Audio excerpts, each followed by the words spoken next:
చదువుకుందాం. ఒకప్పుడు సమస్తమైన సుంకరులను పాపులను ఆయన బోధ వినుటకు ఆయన దగ్గరకు వచ్చిచుండగా పరిసయ్యులను శాస్త్రులను అది చూచి ఇతడు పాపులను చేర్చుకొని వారితో కూడా భోజనం చేయించున్నాడని చాలా సనుక్కున్నారంటండి. విన్నారా?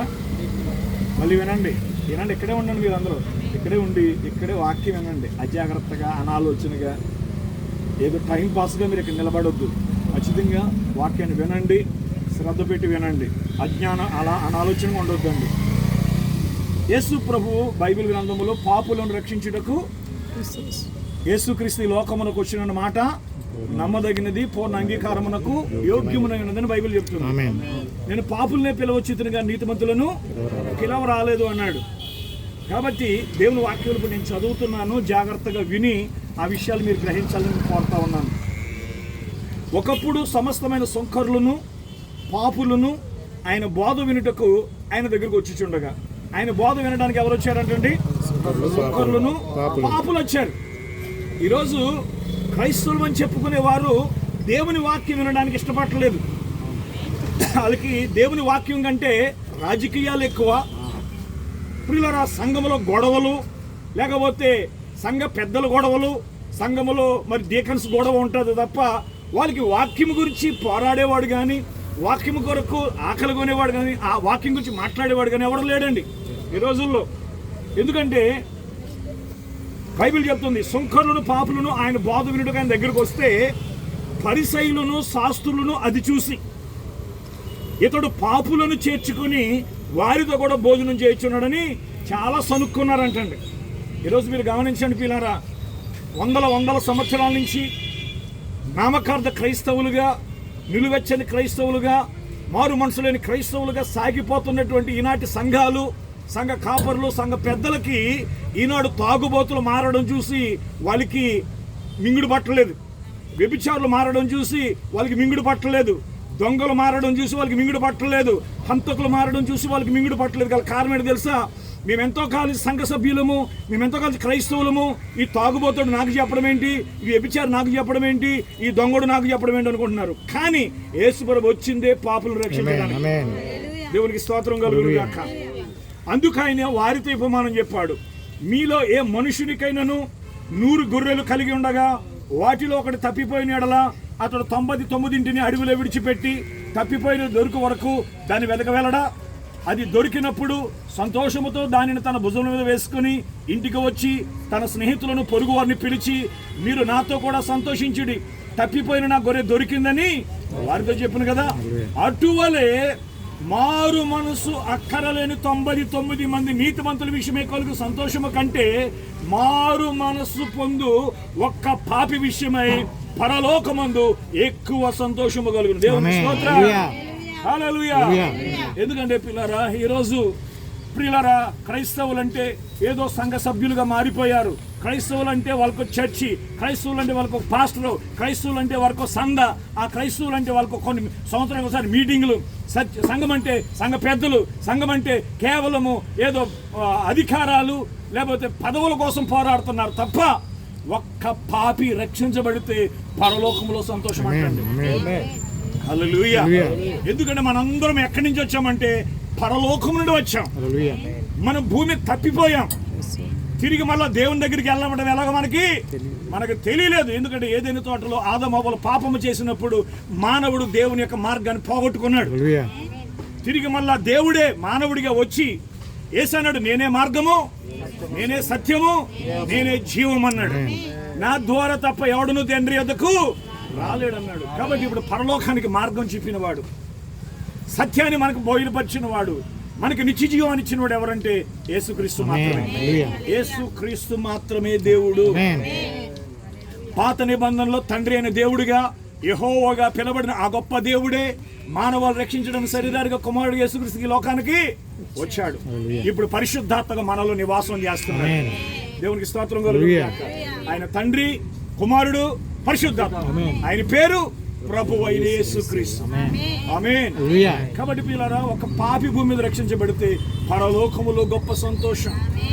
అయ్యా, ఈరోజు మీరు తల్లి గర్భమందు పిండముగా ఉన్నప్పుడు, తల్లి నవమాసాలు నిన్ను మోసి కన్న తర్వాత ఈ భూమి మీద ఒక శిశువుగా నువ్వు జన్మించినప్పుడు నీకు జీవమును ఊపిరి దయచేసిన వాడు దేవుడైన యెహోవా.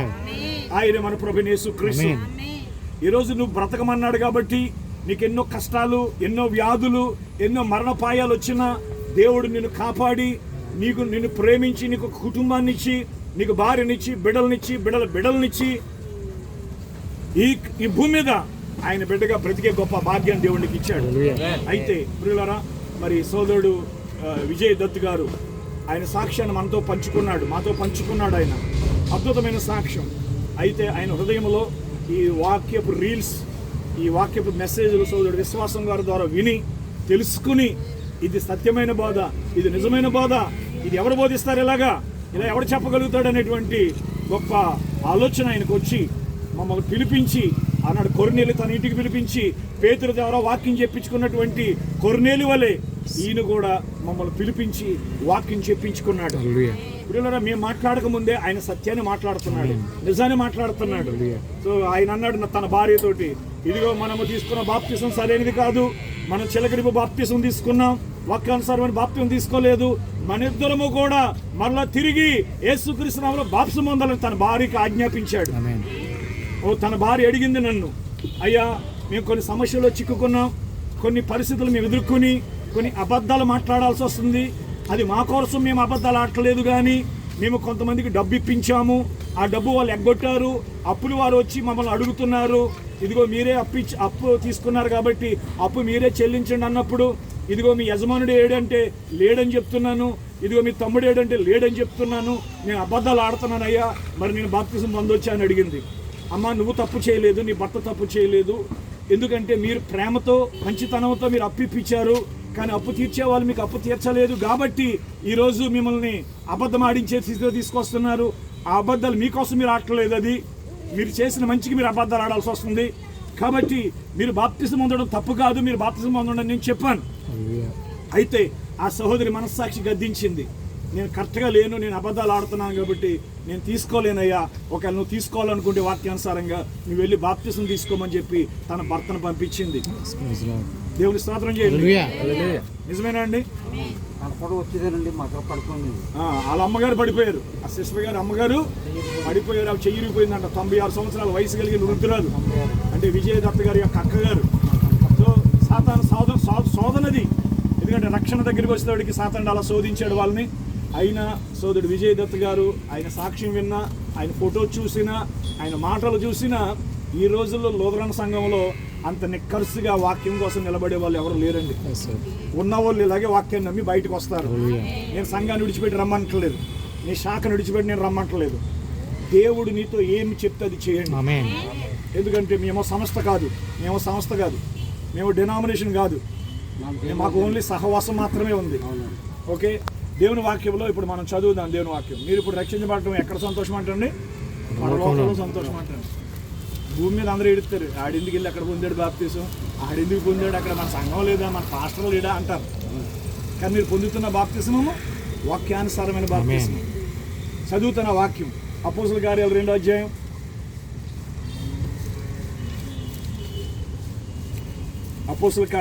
అధ్యాయం 37వ వచనం చదువుతున్నాను, వినండి, మీకోసమే చదువుతున్నాను వాక్యం.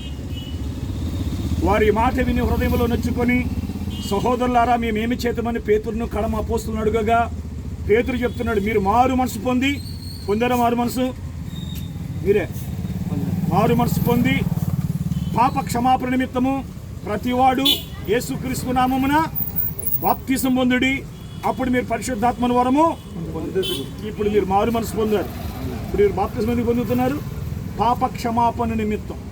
యేసుక్రీస్తు నీ పాపాల కొరకు చనిపోయాడని, నీ పాపముల కొరకే నలుగొట్టబడ్డాడని, నీ పాపముల కొరకే ఆయన సిలువలో చనిపోయి సమాధి చేయబడ్డాడని నమ్ముతున్నారు. అర్థమైందండి? ఇప్పుడు పాప క్షమాపణ నిమిత్తం యేసుక్రీస్తులో బాప్తిసం పొందుతున్నారు. అప్పుడు మీరు పరిశుద్ధాత్మను వరం పొందుతారు. ఇప్పుడు మీలో ఏమొస్తాడు? పరిశుద్ధాత్మ వస్తాడు. పరిశుద్ధాత్మ అంటే ఏంటి? దేవుడే. ఇక నువ్వు జీవించేవాడు నేను కాదు, క్రీస్తు నాయందు జీవిస్తున్నాడు అన్నాడు పౌలు. కాబట్టి పరిశుద్ధాత్మ మీరు పొందుకున్న తర్వాత అప్పుడు మీరు దేవుని కుమారుడు అవుతారు. ఒకడు నీటి మూలముగాను ఆత్మ మూలముగాను తిరిగి జన్మిస్తేనే కానీ వాడు దేవుని రాజ్యమును చూడలేడు. కాబట్టి ఇప్పుడు మీరు ఇచ్చుకునే బాప్తిసం నీటి బాప్తిస్మం. నీటి బాప్తిసం తర్వాత మరొక బాప్తిస్మం, అదేంటిది? పరిశుద్ధాత్మ బాప్తిస్మం. కాబట్టి పరిశుద్ధాత్మ పొందుకోవాలి, దేవుని ఆత్మచేత నడిపించబడాలి. అందుకే దేవుని ఆత్మచేత ఎంత నడిపించబడతారో వాళ్ళందరూ దేవుని కుమారులు అనబడతారు అన్నాడు. ఇప్పుడు మీరు పరిశుద్ధాత్మ నాకు కావాలి ప్రభువా, నా పాపాలు క్షమించావు ప్రభువా, నా పాపాలు క్షమించావు నాయన, నా పాపాలకు చనిపోయావు నాయన, నాకు పరిశుద్ధాత్మ కావాలని మీరు బాప్తిజం పొందేటప్పుడు అడగాలి. ఈరోజు పొందబోతే రేపు పొందుతారు, రేపు పొందబోతే ఎల్లుండి పొందుతారు. కానీ వాగ్దానం మీరు పరిశుద్ధాత్మను వరం పొందుదురు. ఈ వాగ్దానం మీకును మీ పిల్లలకును దూరస్తులందరికీ. ఈ రక్షణ మీకు ఒక్కడికే కాదు, మీకు మీ పిల్లలకి రక్షణ అండి. ప్రభువైన యేసునందు విశ్వాసం ఉంచుము, ప్రభువైన యేసునందు విశ్వాసం ఉంచుము, అప్పుడు నీవు నీ ఇంటి వారును రక్షించబడతారన్నాడు. సో మీ రక్షణ మీ ఇంటికి సాక్ష్యం అండి. సరి పెళ్ళికే సాక్ష్యం, చిన్నమావిడి పెళ్ళికే సాక్ష్యం, మీరు రక్షణ పొందటం అండి. ఎందుకంటే ఈ వయసులో మిమ్మల్ని దేవుడు ఎలా వాడుకుంటాడు, అసలు ఎలా వాడుకుంటాడని మీరు అనుకుంటున్నారు? ఎలా వాడుకుంటాడో మీరే చూదురుగా. నీలో పరిశుద్ధాత్మ వస్తే నీ కుటుంబంతో వచ్చి నీ మోకాల దగ్గర, నీ కాళ్ళ దగ్గర వచ్చి మోకాలు వెళ్తారు. అయ్యా నీతో కలిసి మేము కూడా ప్రార్థన చేస్తాం, మేము కూడా పాపం చేసాం, మేము కూడా తప్పులు చేసాం, మాకు కూడా రక్షణ కావాలయ్యా. నమ్ముతారని మీరు నమ్మాలి, రక్షించబడతారని మీరు నమ్మాలి. నమ్మాలి. మిమ్మల్ని నమ్మరు ఎవరన్నా రక్షించబడతారని? నేను అడిగిందని చెప్పండి. మీరు రక్షించబడతారని ఎవరన్నా అనుకున్నారా? ఎవడన్నా నమ్మాడా? ఎవడ నమ్మడు. ఎందుకంటే మీరున్న పొజిషన్కి. ఇప్పుడు మీ పిల్లలు నమ్ముతారని మీరు అనుకోవట్లేదు, కానీ మిమ్మల్ని మార్చిన దేవుడు మీ పిల్లలు మార్చలేడా? ఆయన అసమర్థుడా? మారుస్తాడు. ఆమేన్ చెప్పండి, ఆమేన్ చెప్పండి. నమ్మండి, మీ పిల్లలు మారుస్తాడు, మీ కుటుంబాన్ని మారుస్తాడు. మారాలి, మీరు నమ్మండి. అది ఈ వాగ్దానం మీకును మీ పిల్లలందరికీ దూరస్తులందరూ కనుక ప్రభువైన మన దేవుడు తన ఎదుగు పిలిచిన వాళ్ళకి చెందిన వార్త చెప్పాను. ఇంకాను అనేక విధ మాటలతో సాక్ష్యం ఇచ్చి మీరు మూర్ఖులకి తన వారికి వేరే రక్షణ పొందులని వారిని హెచ్చరించాను. కాబట్టి అతను వాక్యం అంగీకరించిన వారు బాప్తిసం పొందారు. ఇప్పుడు మీరు ఏం అంగీకరించారు? వాక్యం అంగీకరించారు. వాక్యం అంగీకరించి ఏం చేస్తున్నారు? ఇప్పుడు బాప్తిసం తీసుకుంటున్నారు. ఆ దినమంది ఇంచుమించు 3,000 మంది చేర్చబడిరి. వీరు అపోస్తుల బోధ ఎందును, సహవాసమందును, రొట్టె విరుచుట ఎందును, ప్రార్థన చేయట ఎందును ఎడతెక్కున్నారు. మీరు ఏ బోధలో ఉండాలి? అపోస్తుల బోధలో ఉండాలి. లూథరన్ బోధ, పెంతెకోస్తు బోధ, జీడియం బోధ, సెవెంత్ డే బోధ, బోధలో మనకు పనిచేయం. ఇంకా బైబిల్ ఏం చెప్తే అదే సత్యం. అపోస్తుల బోధ అంటే మళ్ళీ కొత్త సిద్ధాంతం ఏం కాదండి. అది బైబిల్ ఏం బోధిస్తే అదే అపోస్తుల బోధ. అపోస్తుల సహవాసం ఉండాలి. మీరు ఆ తాగుబోతుల మధ్యకి, ఆ సినిమాలు చూసే వాళ్ళ మధ్యకి, బూతులాడే వాళ్ళ మధ్యకి, ఆ కళ్ళు తాగేవాడి దగ్గరికి, సిగరెట్లు కాల్చేవాడి దగ్గరికి వెళ్ళారనుకోండి, మీ విశ్వాసం పాడైపోద్ది. కాబట్టి మీరు ఎప్పుడు మందిరానికి వెళ్ళినా మీరు సాక్ష్యం ఇవ్వాలి. మీరు దేవుని గురించి మాట్లాడాలి అక్కడ. ఎందుకంటే అక్కడ మారు మనసు లేని ప్రజలు కాబట్టి, దేవుడు అంటే ఎరగని ప్రజలు కాబట్టి, నాకు 5 నిమిషాలు టైం కావాలి అని చెప్పి మీరు తీసుకోవాలి వాక్యం. ఒక్కదాట చెప్పాలి. మీరు జవదాల వారిపేటలో కూడా చెప్పాలి. మళ్ళీ చెప్పాలి. ఇప్పుడు బాప్తిజం పొందారు కదా, మళ్ళీ చెప్పాలి. మీకు టైం వచ్చినప్పుడల్లా వాక్యం చెప్పాలి మీరు. ఎందుకంటే మీరు సాక్షి అక్కడ. అపోస్తుల బోధ ఎందును, సహవాసమందును, రొట్టె విరుచుడు ఎందును, ప్రార్థన చేయటం ఎందును ఎడతెక్కుంటారు. మరి మీకు ప్రభురాత్రి భోజనం ఎప్పుడు ఇస్తున్నారు? పగలెత్తున్నారు. పగలెత్తారు. ఏమి ఇస్తారు? బండ్రొడ్డు మొక్కో లేదంటే బిస్కెట్ మొక్క ఇచ్చి నోట్లు ఎడతారు, ఏదో చిన్న పెగ్గేస్తారు లోపల. అది ప్రభురాత్రి భోజనం కాదు. అది ప్రభు రాత్రి భోజనం అంటే అపోస్తుల సహవాసం. అది పస్కాకు సాదృశ్యం పాత నిబంధనలో. కాబట్టి ద్రాక్షాల నుంచి తీయబడిన ద్రాక్షరసం తీసుకుని గోధుమ రొట్టెతో దాన్ని తీసుకోవాలి. గోధుమ రొట్టె తీసుకోవాలండి. ఎవల రొట్టె మనకు దొరకదు కదా, గోధుమ రొట్టె. అది కాదండి, పెద్ద రొట్టె ఉంటుందండి. అది విరిచి ఇచ్చాడు ఆయన. కాబట్టి అది చిన్న చిన్న పిల్లలు కాదండి. ఆ రొట్టె ఇచ్చినప్పుడు ఆ రొట్టెలోంచి మనం అందరం తీసుకుని తినాలి. దేవుని చిత్తం అయితే దేవుడు మీకు మంచి ఆరోగ్యం, స్వస్థత ఇచ్చిన తర్వాత, లేదంటే వచ్చే వారం ప్రభురాత్రి భోజనం ఉంది, కారు కట్టించి తీసుకెళ్ళని మీకు ప్రభురాత్రి భోజనం ఇస్తాం ఫస్ట్ టైం. ఓకేనా? అపోస్తుల బోధ, సహవాసం, రొట్టె విరిచి ప్రార్థించండి. మీరు ఎక్కువ ప్రార్థన చేయాలి. మీ నోట బూతులు ఆడకూడదు. కోపం వచ్చినా సరే బూతులు ఆడకూడదు. అబద్ధాలు చెప్పకూడదు. అర్థమైందండి? సరే, దేవుని కొరకు బ్రతకండి. సరేనా? ఇప్పుడు ప్రార్థన చేద్దాం. పరిశుద్ధుడు అయిన తండ్రి, ప్రేమ కలిగిన గొప్ప దేవుడా, నీకు వందనాలు, స్తోత్రాలు చెల్లిస్తున్నాం. సోదరుడు విజయ్ దత్ కోసం ప్రార్థిస్తున్నాం.